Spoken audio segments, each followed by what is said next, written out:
We received a question in accordance with paragraph 9A of the standing orders, which appears on page 55 and 56 of the agenda pack. Mr. Melton attends the meeting in his capacity as parish councillor for Mainey Parish Council. Mr. Melton, welcome. Can I please invite you to the lectern to ask your question? The total time for this is 3 minutes. Well, thank you, Chairman. I'm not here in my role as a parish clerk. I'm here as a concerned council taxpayer who lives in Chatteris. I'm just pleased and thank you very much for inviting me and allowing me to come back today. It is nice to see so many friends. It's nice to see Dan, the housing man, still here sitting at the back there. And Mark Saunders and Mike Cornwall will be pleased to know that I've got my posh tie on because my priorities have changed over the last 8 years. The reason for my question, Chairman, is that once I retired from local government and retired from business, and after I'd worn the dog out, I decided to get another job. And the job I chosen was to be a clerk. I jumped ship and I turned into a local government officer.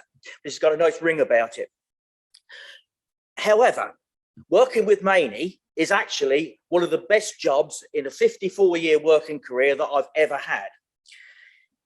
From that experience of being a clerk, I've been invited by a number of parishes and with my CV in local government to do work in other parishes.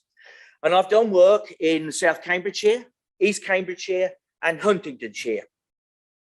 And what concerns me is the level of Section 106 that they receive for local communities that we don't in Fenland. So my question will be, when I'm finished to Councillor Laws, is why on earth in Fenland we don't get this, and what are you going to do about it in the future?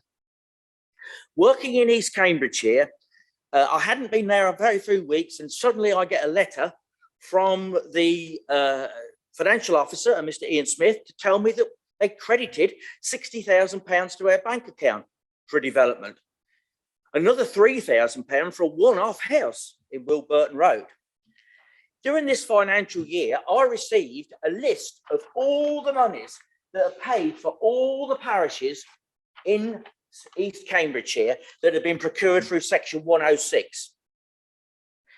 Now, the only one that's missing on there is Sutton, because the clerk at a recent SLC meeting I went to, Society of Council Clerks, actually said, we've had so much money given to us, we've invested it in property. Those of you who drive to Sutton will see there's another field. And she was saying, we don't know what we're going to do with the Section 106 monies when it comes in. In South Cambridgeshire, I get letters from a very nice young man called Jamie, who says to me, Alan, hi Alan, pleased to tell you that we're going to remit to you some further 106 monies. And so far in this financial year, I've had £109,000 with another 60,000 to follow. In Huntingdonshire, I did some local work in Fenstanton as the responsible finance officer. And I was surprised to find that there were Section 106 accounts with over £300,000 in them, which were going to be allocated for local projects. Now, it concerns me that Fenland District Council haven't got a significant policy on this, and I'll give you some examples.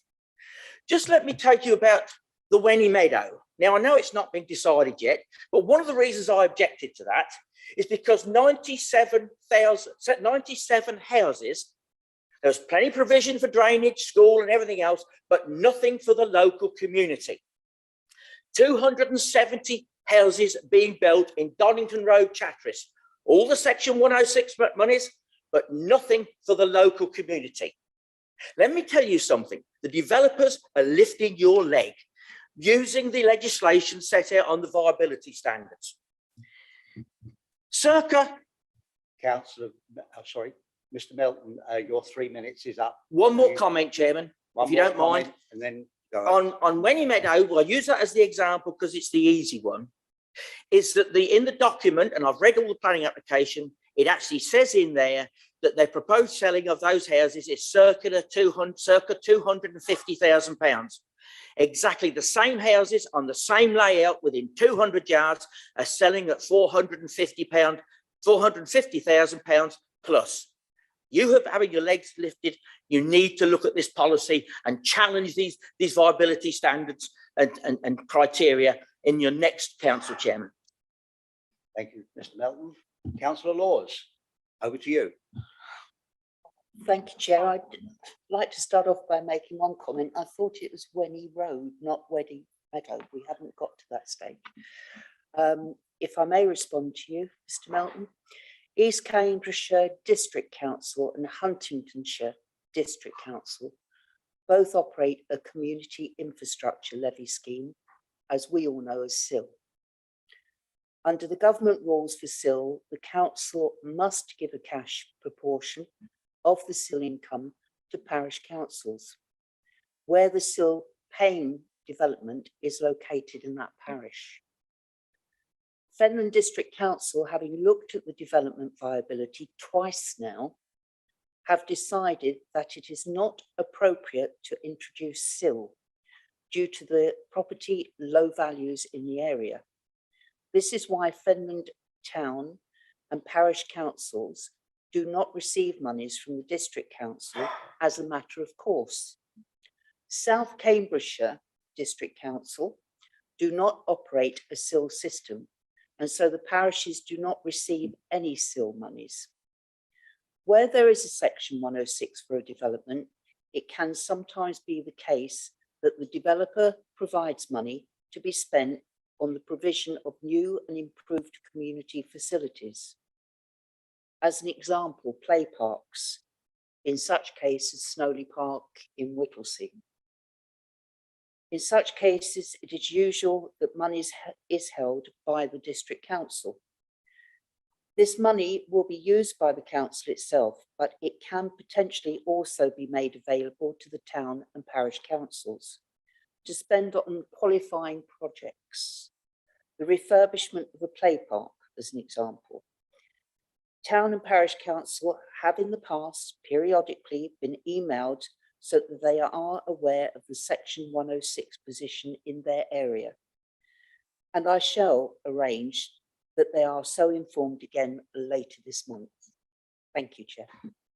Thank you, Councillor Laws. Mr. Melton, do you have a further minute in which to? Yes, Chairman, I'll correct that, Chairman. In East Cambs, they operate both 106 and SIL, and in Huntingdonshire too, because there is a differential like there is in Finland of values.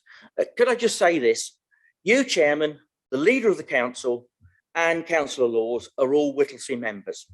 You know the amount of housing that's been built there recently. I think it's well over 1,000 houses, or what's in the pipeline. You manage because of the tax base to keep reducing your council tax, fine. But if a proper Section 106 policy was in place, you wouldn't be, as a Whittlesea Town Council, wouldn't be borrowing money. It wouldn't be missing out on match funding. They would be in the same position as Sutton and have money to invest in the local community in Whittlesea Town. Thank you, Chairman.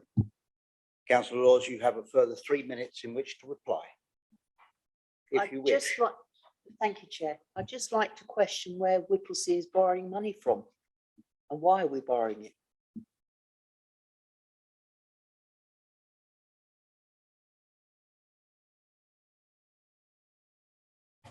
Thank you, Mr. Melton, for your questions, and Councillor Laws for your responses. Now concludes today's public questions. You are welcome to stay for the duration of the meeting or to leave in the appropriate manner. I'm going to leave, Chairman, because I'm very, very important meeting.